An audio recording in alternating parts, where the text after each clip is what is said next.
That's the problem. I always used to think that my versatility would be an asset. Yeah.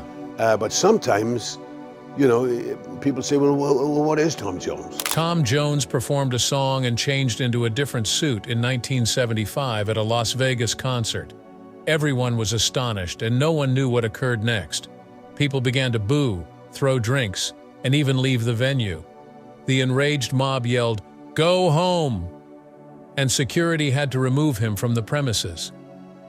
Tom was so distraught that he refrained from performing for 6 months subsequent to that. Worst of all, his singing wasn't even the reason people disliked him.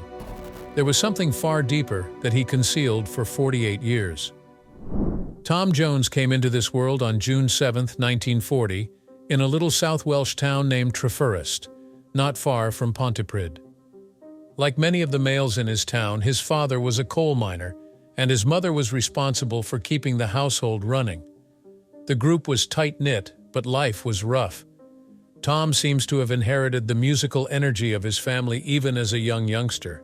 It was his father's wish that Tom would go into mining like him, but Tom's life took a very different path. All of a sudden, at the age of 12, that changed. Tom was bedridden for 2 years after contracting TB, a devastating disease in those days. He couldn't play outside or have a typical childhood. His love for music, he would later claim, began to blossom in that alone bedroom, even though it was the darkest period of his life. He did nothing but listen to the radio, as he had nothing else to do with his time. He internalized the music of American rock and roll and blues legends like Elvis Presley and Little Richard. He was enchanted by their sound and started to sense the melodies he would compose and perform in the future. Tom wasn't very enthusiastic about classes or athletics when he returned to school, but his strong voice made him stand out at assemblies. His instructors had to encourage him to calm down since his singing was so intense and strident. Even his music teacher was perplexed by his gospel-style rendition of the Lord's Prayer. He was obviously doing something daring and unique, and people started to pay attention. Tom finally dropped out of school when he was 16 years old, eager to follow his long, simmering goal. He wed Linda Trenchard, his high school girlfriend, in March 1957. They were expecting a boy, Mark, at the tender age of 16. It all started when Tom met Linda when they were 8 years old. He was instantly enamored. So began their long and winding love journey. After years of his persistent courtship, she eventually consented to go out with him when she was 15 years old. Linda passed away in 2016 following a protracted fight with illness, ending their marriage of over 60 years. During his meteoric climb to stardom, Tom was also forthright about his infidelity. He confessed to sleeping with hundreds of women annually while touring during the peak of his fame. There was never any discussion of the relationships, and Linda never challenged me, he said in an interview. Married life is great for both of us. His musical career started in 1963, when he joined the Welsh beat group, Tommy Scott, and the Senators as lead singer. The original singer of the band left, and he was hired to replace her. After seeing Tom play at a local watering hole, the bass player extended an invitation for him to join. In exchange for a few pounds and a few beers, Tom agreed. The band was handled by 2 locals at first and played working-class clubs all across South Wales. They also collaborated with the renowned Joe Meek, the band's producer. Discouraged that things hadn't taken off, they went back to Wales. After then, something changed. Gordon Mills, a manager from South Wales, saw Tom play at a club one night and realized his talent. In honor of the popular film of the same name, he whisked Tom away to London and rechristened him Tom Jones. After going under the name Senators, Playboys, and finally the Squires, the band underwent a rebranding. After Vernon Hopkins, the bass musician who recruited Tom, remained close to him for a long time. Mills eventually fired him in 1969 due to a disagreement. Living in London for the first several years was not easy. Tom and the band squeezed into a dilapidated apartment in Notting Hill, surviving on scraps. Finding a restaurant with an adequate-sized restroom window, sneaking out the back and running was their last resort in their frantic quest for sustenance. Tom considered suicide at one point, but he kept going even though things were becoming worse. In retrospect, he sees how the hardship molded him into the man he is today, worth more than $250 million. Tom also revealed some previously undisclosed details regarding his early career in 2017. In the midst of the Harvey Weinstein affair, it became public knowledge that sexual harassment was an issue in the music industry as well, impacting both males and females. Someone attempted to approach him while he was just starting out in his profession, he said in an interview. "It wasn't terrible, just someone tried to pull and I politely declined, thank you," he recounted. While he refrained from naming names, Vernon, who was Tom's former bandmate, detailed an uncomfortable incident involving producer Joe Meek, stating that Tom once stormed out of Meek's residence, yelling that he had been touched.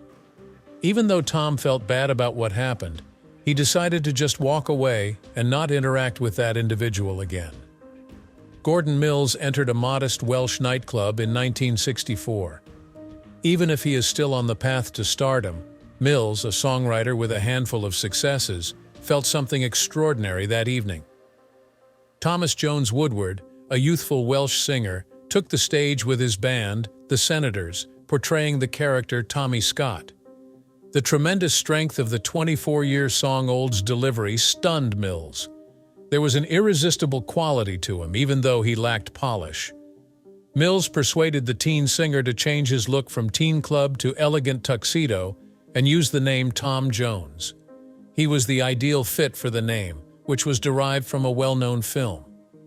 Mills also took note of the older women's reactions to Jones. It wasn't simply that they loved his music, they want his physical proximity. Soon, his sexual allure would play a significant role in his public persona. Jones was signed to Decca Records shortly thereafter by Mills. Chills and Fever, Jones's debut song, was released in August 1964.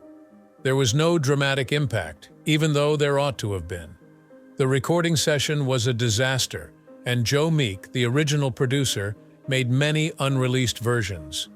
After Jones and the band finished recording the official version, the record company brought in session musicians to repair parts they thought the band couldn't play. The finished music was energetic and boisterous, but it failed to resonate with listeners. Reviewers deemed it overproduced, and the song failed to reach the charts. It looked like Tom Jones may go out before he even started for a little while. When the second single, It's Not Unusual, came out, it completely turned the game around. Jones wasn't the original target of the song, which was penned by Mills and Les Reed, but rather emerging star Sandy Shaw, who had faith in Jones's abilities and persuaded him to record the song instead. A pirate station called Radio Caroline played the song continually because it was too sensual for BBC Radio. The song was bold, brazen, and infectious. The daring publicity paid off. It's Not Unusual reached the top spot in the UK singles chart in March 1965, a mere month following its release. Upon its April release in the United States, it quickly rose to the top 10 on the Billboard charts, turning Welsh singer Tom Jones into an international superstar. Thanks to his meteoric rise to fame, Mills had him back in the studio in no time. Along Came Jones, his debut album published in June 1965, had both original compositions and cover versions of his later hits.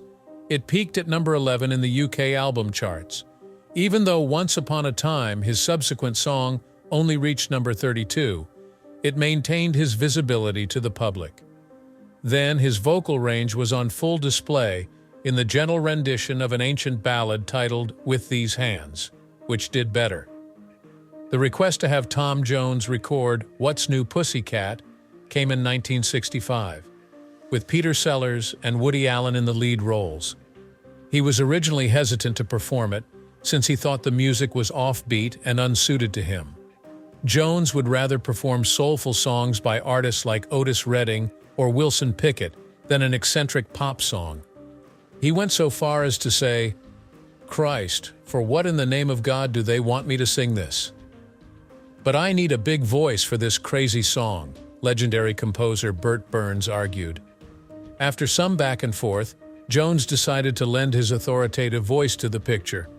The result was a smashing success, with the weird little song going all the way to number 3 on the Billboard charts and remaining there for a solid 12 weeks. It was soon recognized as one of his most distinctive tunes. Jones had another major break that year when the producers of the upcoming James Bond film Thunderball requested him to record the theme song. For starters, the producers were considering a different song, Mr. Kiss Kiss Bang Bang, and it had been covered by 2 different songwriters. A second version was created nevertheless, as the studio requested that the term Thunderball be included in the song. Even though he was nervous, Jones managed to record the song. On the last take, he hit a high note with such intensity that he almost blacked out. "When I opened the notes after closing my eyes, the room was spinning," he reflected afterwards. While many British performers were making their way into America during the British invasion era, this single not only solidified his increasing success, but also distinguished him from the crowd. The 1966 Grammy Award for Best New Artist reinforced Tom Jones's rising stardom. It was a statement that he was more than just another trending pop vocalist. Pop, film scores, and rhythm and blues were just a few of the styles he had already demonstrated his mastery of.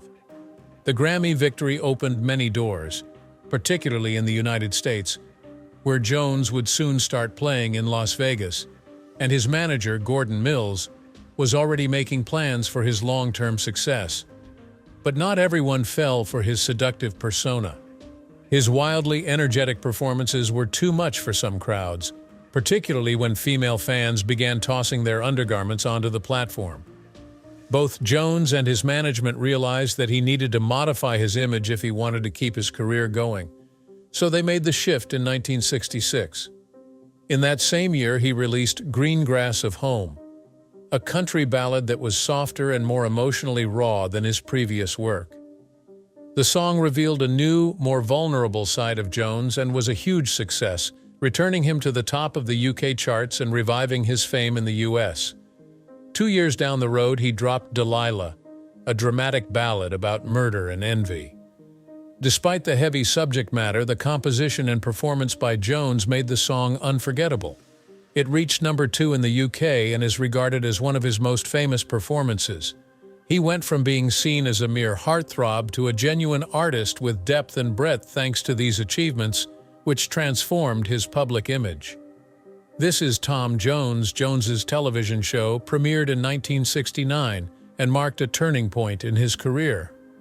From 1969 to 1971, the show was a phenomenon, airing at the same time in the US and the UK. Jones was paid an unprecedented $9 million every season, which was unbelievable at the time, and he was nominated for a Golden Globe for his efforts. The Who, Janis Joplin, Ella Fitzgerald, Nancy Sinatra, Stevie Wonder, Peter Sellers, and the show's incredible guest list brought it fame. The show revolutionized musical television with its 15 action-packed episodes in the first season. The expansion of Tom Jones's presence in Las Vegas paralleled his prominence on television. He was born into poverty. His father was a coal miner in Wales, and he became one of the most famous people in Las Vegas. After the success of his initial 18-month residency, he went on to play on even more prestigious venues such as Caesars Palace and the International. In 1974, he had become practically a household name in Sin City. Elvis Presley even brought him up on stage during one of his own performances, introducing him by saying, "He's my favorite singer, one of the greatest performers I've ever seen." At a concert in 1990, spectators joked that they needed binoculars to get a good look at his signature dance moves. Whether or not he sang, his stage presence was electrifying. Women started tossing their underwear at Jones during his concerts, which created an unexpected stage moment for Jones.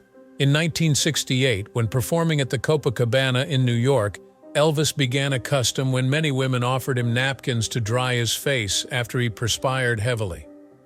Some women even went to extreme lengths, like giving him their undergarments. The next day, the news spread, and the practice quickly gained traction. By the conclusion of the show in Las Vegas, Fans were even throwing room keys onto the stage. People joked that he might start his own Victoria's Secret store due to his extensive collection of underwear.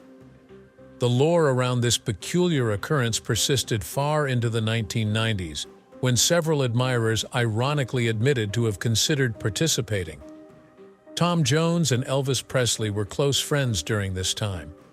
After meeting for the first time in 1965 at Paramount Studios, their friendship blossomed, particularly during late-night Vegas sessions. Despite Elvis's reclusive nature, he and Tom hit it off right away. They would jam out late into the night, chatting about music and even performing duets. As Tom was soaking in the bathtub in his hotel room following a performance, Elvis once showed up unexpectedly with a new song he wanted to play for Tom. Tom was considerably happy while he was around Elvis, even according to Priscilla, Elvis's wife. She even went so far as to say that Tom clearly comprehended Elvis's music. However, he had many other interests outside music. Tom Jones and Gordon Mills took a risky step beyond music and into business in 1970 when they started their own company, Mam Records, while he was at the peak of his success. They picked up upcoming artists including Gilbert O'Sullivan, whose 1971 album was the label's first major smash, while Dave Edmunds' single I Hear You Knocking was their debut release. After it, musicians like Lindsay DePaul and Engelbert Humperdinck achieved even more success. The fact that Mam branched out into other industries like as airplanes and slot machines shows that Tom Jones was good at more than simply singing. However, American companies started to dominate the market in the late 1970s, and Mam lost its edge. In the 1980s, it was sold to Chrysalis Records, and now BMG owns its repertoire. Just like his music, Tom Jones's private life was a major news story. His musical prowess and his many relationships brought him widespread fame. Marjorie Wallace, who was named Miss World in 1973, was involved in one of the most talked about. They met backstage at the London Palladium when she was 19 years old, and their love blossomed shortly after. Since Wallace and Linda's birthdays were so close together, Tom made sure to get them identical wristbands within a month. Tom and Wallace's kissing on a Barbados beach for a Miss World TV special became public knowledge and caused the affair to spiral out of control. After the images caused Wallace to lose her crown, news broke that she was engaged to American race car driver Peter Revson, which only made matters worse. When Tom found out that Linda was about to find out, he broke the relationship suddenly. Though she said it wasn't an attempt at suicide, Wallace eventually overdosed on sleeping pills and needed dialysis to get well. She was very disturbed by the event. Tom Jones had several affairs throughout the 60s and 70s. He had a private dressing area reserved for meeting his groupies and once confessed to having 250 or more sexual encounters every year. His marriage was eventually affected by his infidelity. Tom said that Linda physically attacked him while he stood by and took it when she found out about his affair with Mary Wilson of the Supremes. The encounter was intense. They eventually came to an unwritten agreement. They would not talk about his behavior on tour. The couple was able to remain together despite Tom's insistence that their marriage was closed, and Linda's boundaries, in which he joked that she would inflict pain on him in an inappropriate location if he ever crossed them. While on tour in the United States in 1987, Tom had an affair with model Catherine Burke. The next year, she fell pregnant again and gave birth to Jonathan, a son. After Tom first disputed paternity, a protracted court struggle ensued. In 1989, a judge officially recognized his paternity after a DNA test was requested by the court. Tom agreed to pay for his son's private education and child support, but he never had a chance to meet him. The circumstance made him feel imprisoned, he said later, so he kept his distance for a long time. After Jonathan, then 23 years old, publicly begged Tom to meet him and tell him, "My name would be so cool." Tom ultimately admitted the court was correct in 2008, but the meeting never happened. Linda was always right there with him. Tom and Linda were childhood sweethearts from Pontypridd, South Wales. They started dating when they were 15 and tied the knot when they were 16, right before their son Mark was born. Linda liked to keep out of the spotlight and seldom accompanied Tom on his travels. Despite all she went through, Tom never made it seem like anything less than what it was. He frequently referred to her as the love of his life and the rock upon whom he could always rely. "Tom Jones, I beg you not to do that with me since I was married to Thomas Woodward," she once stated, an attempt to put him in his place. Tom was saddened when Linda passed away in 2016 from lung cancer. In accordance with her wishes, he returned to London after selling their Los Angeles house. "No one could ever replace the history he shared with her," he responded when asked if he would ever marry again. In the middle of the 1970s, Tom Jones was in an unusual situation. His songs didn't have the same impact it used to, despite his continued global fame. Despite the song's minor success in the UK, his 1977 single "Say You'll Stay Until Tomorrow" unexpectedly peaked at #1 on the US country charts. It peaked at #15 on the mainstream charts. His next big success wouldn't come for over 10 years after that song. He hated being pigeonholed as nothing more than a Vegas act, even though he had been one of the world's biggest entertainers only a decade before. Was described as though he was constantly bleeding there, even though he only played 2-week residencies maybe 4 times a year, he once said, which did little to improve his reputation. His high-profile TV appearances and showy clothing disappeared in the early 1980s. His detractors went so far as to brand him a warhorse, who catered solely to American country music listeners with his emotive ballads. Gordon Mills, his longtime manager, passed away in 1986. The passing of Mills, who had helped launch Tom's career after discovering him in a Welsh nightclub and who had a hand in writing his breakout single, "It's Not Unusual," marked the end of an era and a personal tragedy for Tom. Tom took a risk by entrusting his career to Mark, who was 29 years old at the time. Mark could see that his father's approach had gone out of style, even if many in the business believed it was a bad idea because of his lack of expertise. "We have to simplify everything," Mark said afterwards. It was a significant risk for them to cancel the regular Vegas concerts that had been bringing in money for years. The risk they took by prioritizing innovation over security paid off. Art of Noise, a British electronic outfit, saw Tom play Prince's Kiss on television in 1988. The band wanted to record the song with him since his performance was so intense, fearless, and genuine. The end product was an untamed, psychedelic reinterpretation that went viral upon its October release. In addition to topping the charts in Spain and New Zealand, the record reached number 5 in the UK, surpassing even Prince's original version. The song video, which showcased Tom's revitalized appearance and voice, won an MTV award and drew in a younger demographic. "What Kiss did was remove anybody that was iffy about Tom Jones," Mark said, summarizing the situation. It was a strong return for the 48-year-old artist, who had been ignored by the music industry, and it made it quite obvious that he could still shock people. When 54-year-old Tom Jones signed with Intercope Records in 1993, he shocked the music business. His daring new record, The Lead and How to Swing It, came out at a time when many of his contemporaries were falling out of favor. His timeless ability was on full display in the album's first track, If I Only Knew, which peaked at #11 in the UK. He captivated an audience far younger than his initial fan base when he sang the song at the 1994 MTV Europe Music Awards, when he was both a guest and presenter. In an effort to create an album that fused his traditional authority with more current sounds, he collaborated with modern musicians like Teddy Riley, Jeff Lynne, and Flood. Album launch performance at the House of Blues showcased his dynamic energy and vocal skills. It was a clear break from Vegas glitter. Most reviewers agreed that Tom Jones could still put on a good show, even though a few thought the show was trying too hard to be contemporary.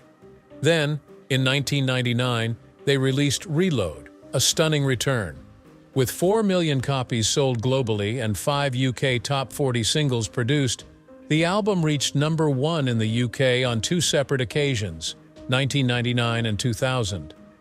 The album had a new, genuine vibe because to its unconventional structure of 15 duets with musicians from all over the globe, including Robbie Williams, Van Morrison, the Stereophonics, and countless more. In addition to making an appearance on The Simpsons, the energetic collaboration with producer Mousse T's outstanding single Sex Bomb went all the way to #3 in the UK. Tom Jones was once again a modern hitmaker with Reload, which demonstrated that he still possessed the enchantment to produce platinum hits in several places. Tom Jones's characteristic energy and comedy persisted both in the late 90s and early 00s. Tim Burton's eccentric science fiction comedy Mars Attacks, 1996, saw him playing the role of himself. He showed his fun side and his icon status when he survived the wild events of Aliens' attack, even piloting an aircraft to aid others in their escape. Jones was still the star even with A-listers like Glenn Close, Jack Nicholson, and Danny DeVito in the cast. Tom Jones collaborated with electronic music producer Chicane on the 2006 single Stoned in Love, which was released a few weeks after he was knighted by Queen Elizabeth II. The song debuted at #42 on the UK charts, quickly rose to #8 in its second week, and reached its high at #7.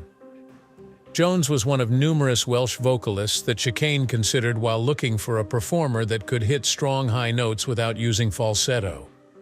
His rendition of Stoned in Love was complex, moving from gentle and understated verses to a rousing chorus. Jones wasted little time in claiming that the song was authentic, well-written and fashionable, even if some listeners didn't recognize his voice at first. In order to promote it, he made live appearances on television shows such as Friday Night with Jonathan Ross and Top of the Pops, demonstrating that he was still going strong into his twilight years.